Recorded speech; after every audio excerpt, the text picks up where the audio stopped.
How to use Instagram map to find trending spot. First of all, open the Instagram app and make sure you are signed into your account.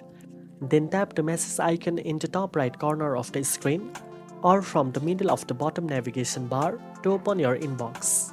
At the top of the inbox screen, you will see a map option. Tap map to open it.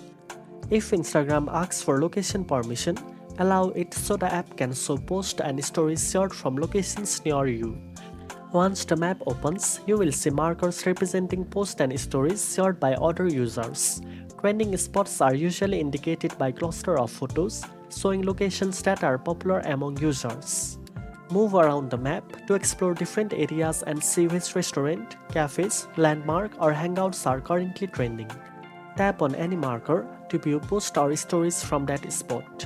You can get real-time insight on popular destinations, plan visits or discover new places based on what's trending in your city or region.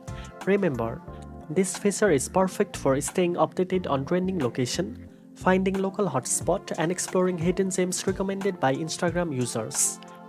Now you know how to use Instagram map to find trending spot.